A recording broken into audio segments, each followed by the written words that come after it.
Pica, emergenciólogo, médico, y si es emergenciólogo debe ser cirujano también, ¿no? No. No necesariamente. En Perú no. Tiene que acercarse, por favor, un poquito más. En Perú la especialidad no es quirúrgica. Hacemos algunos procedimientos para salvar vidas, pero no es quirúrgica.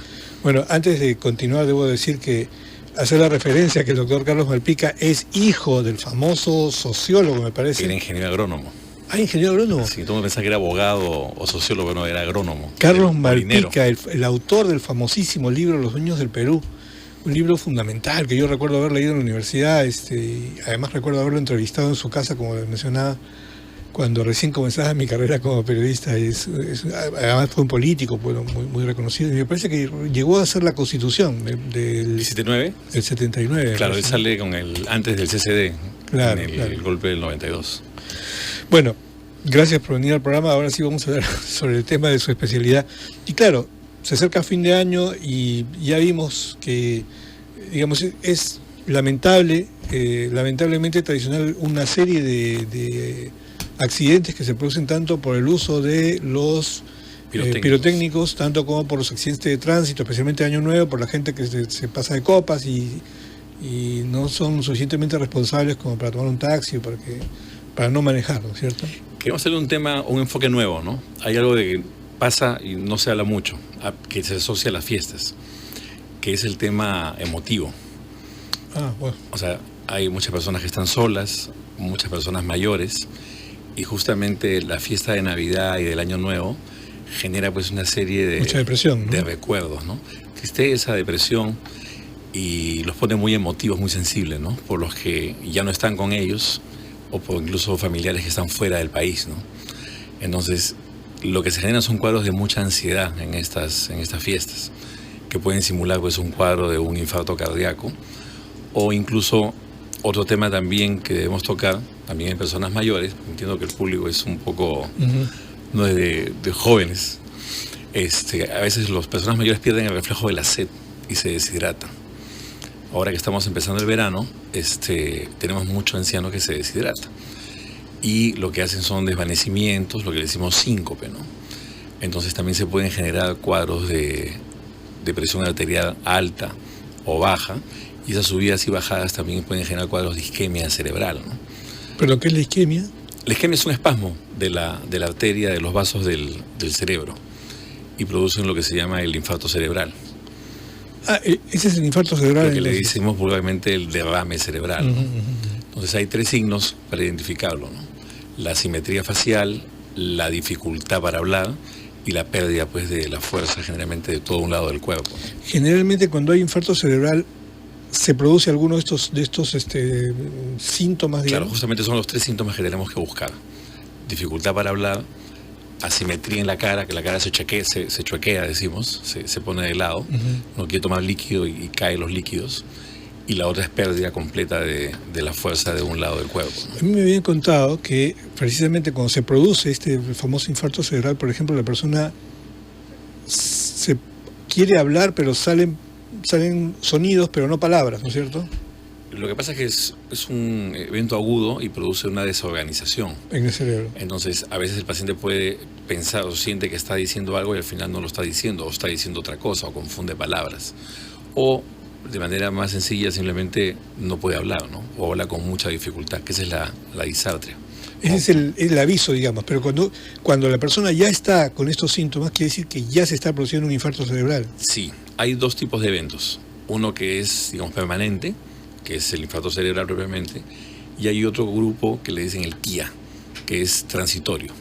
Se presenta 1 o 2 horas, 3 horas y después se recupera espontáneamente, ¿no? Hay ese tipo de eventos.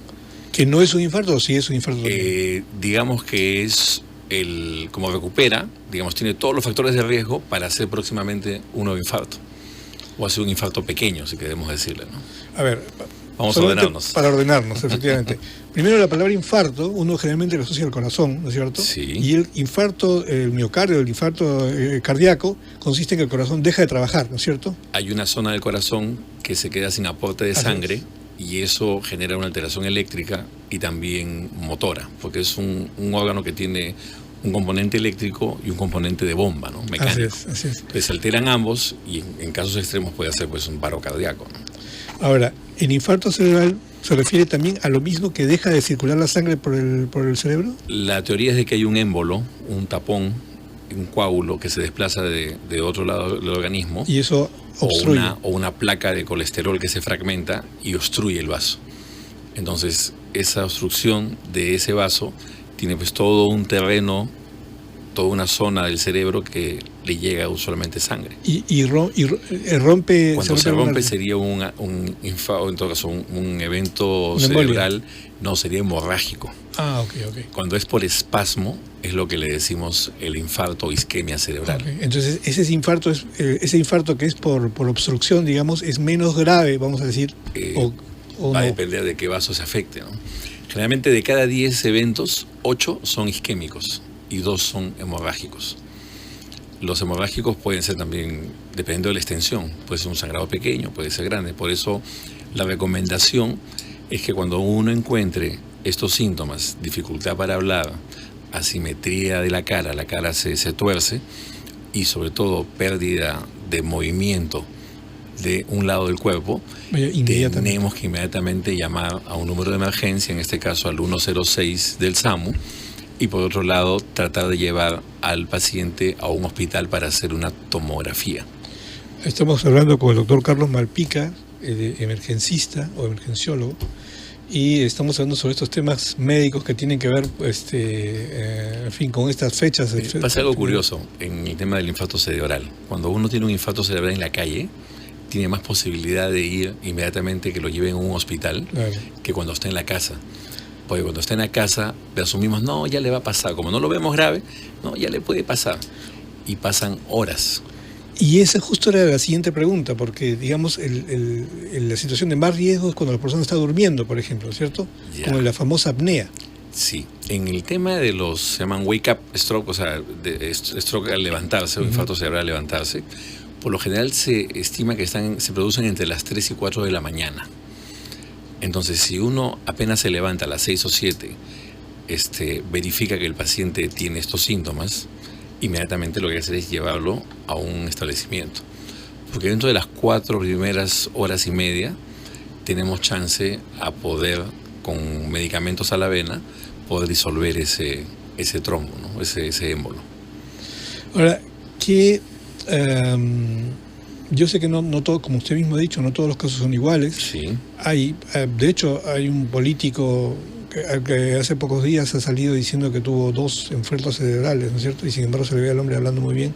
Entonces, ¿qué porcentaje hay de que se generen secuelas de un infarto cerebral en una persona? No son altas.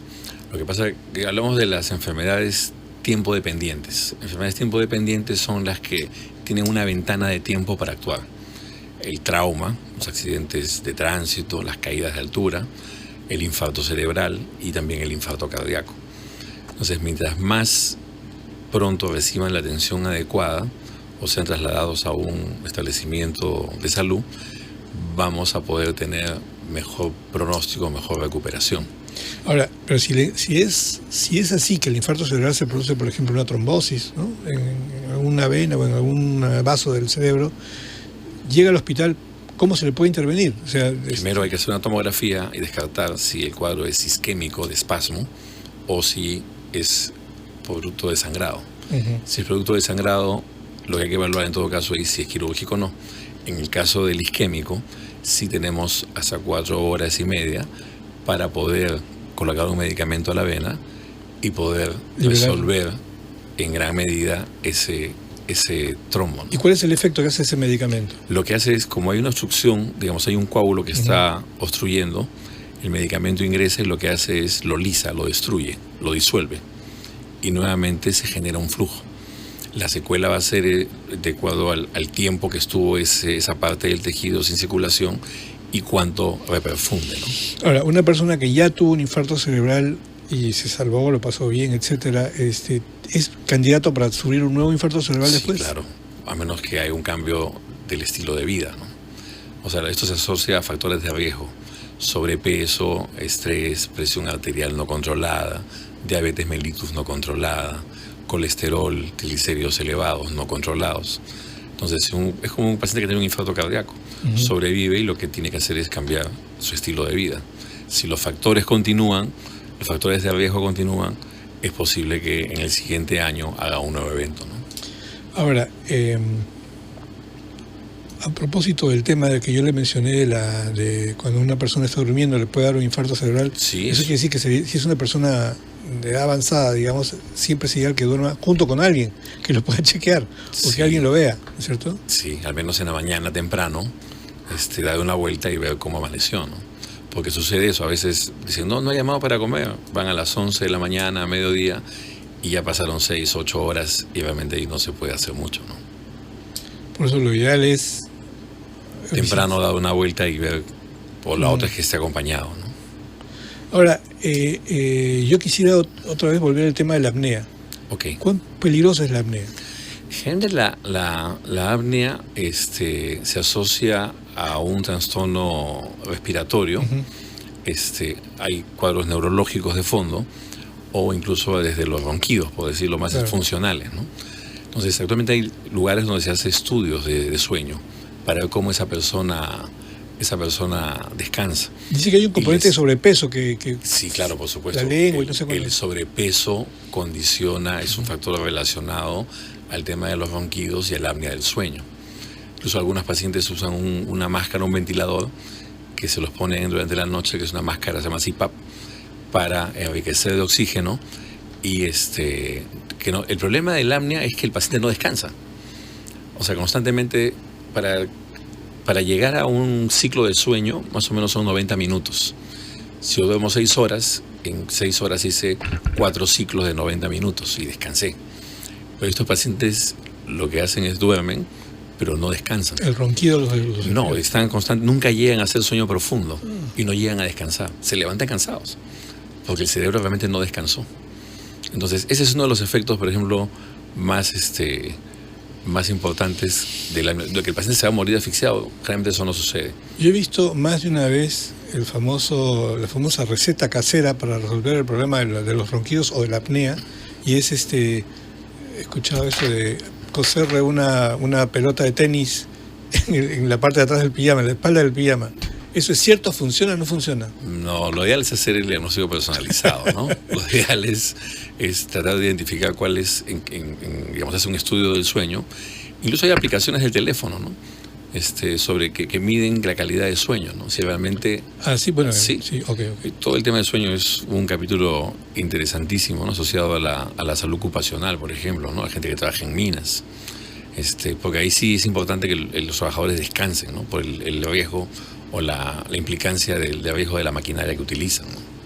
Ahora ya van las preguntas más complicadas, porque se está en SAMU y digamos llega un paciente urgente en la noche para que se le vea, hay que hacer imágenes y la máquina de hacer imágenes está malograda. ¿Qué hacemos? Ya mire, nosotros hacemos con respecto a los hospitales del Ministerio de Salud, hacemos un rastreo, un mapeo, 2 veces al día, a las 9 de la mañana y a las 9 de la noche.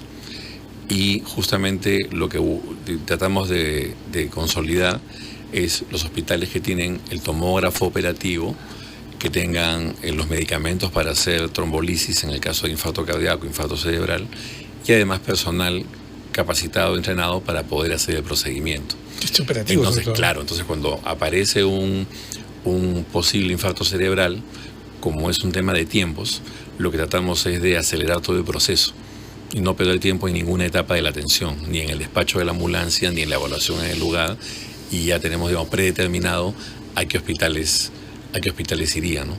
Justamente esta semana se ha sumado el Hospital Loaiza con un tomógrafo nuevo, ¿no? Ah, qué bien. Entonces, tenemos el 2 de mayo, por ejemplo, que está en mantenimiento. Pero esto varía día a día, ¿no? Entonces hacemos este mapeo y tenemos preestablecido a qué hospital es el que tenga la mejor capacidad resolutiva de acuerdo a los casos que presentan los pacientes. Yo sé que se ha discutido mucho hace poco sobre el tema del CIS, que se supone que ahora el CIS, no sé si ya dieron la ley o no, que cubre a todos los que Claro, no tienen seguro, ¿no es cierto? Claro, exactamente. El concepto allí es que no va a haber ninguna persona en el Perú que tenga una emergencia o requiera una atención y no tenga un financiero o alguien que cubra esa atención. Entonces, como había una brecha de 4 millones, 5 millones de personas en el Perú que todavía no tenían ningún tipo de seguro, lo que se está haciendo o se quiere lograr es que todas estas personas tengan finalmente un acceso a la salud. ¿Esa ley está vigente? Entiendo que están en el proceso de la reglamentación. Ah, ok. Pero igual es un proceso, ¿no? O sea, no es los inmediato. cambios en salud no es que hoy decimos algo inmediatamente mañana todos tienen, es un proceso que se han avanzado, creo, en este mes y medio, o sea, desde el anuncio del presidente en julio, ya hay 2 millones o algo de 2 millones de esos 5 que ya están incluidos en el sistema de salud, ¿no? Voy a abrirme un poquito a un tema que también tiene que ver con salud, pero que es el tema de la salud mental, ¿no es cierto? Importantísimo. Y que además generan también emergencias, justo en estas épocas además. Sí.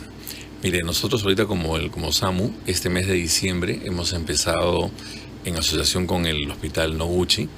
Tenemos 2 psiquiatras en el SAMU, son médicos que son nombrados, fueron a hacer la especialidad, cogieron psiquiatría, han regresado al SAMU este año y con ellos estamos implementando una unidad para atenciones de pacientes, no vamos a decirles psiquiátricos, son pacientes con trastornos mentales. Uh-huh. ¿Qué sucede? Las familias, por ejemplo, que tienen en casa algún paciente con alguna enfermedad mental, son los que sufren el cuadro.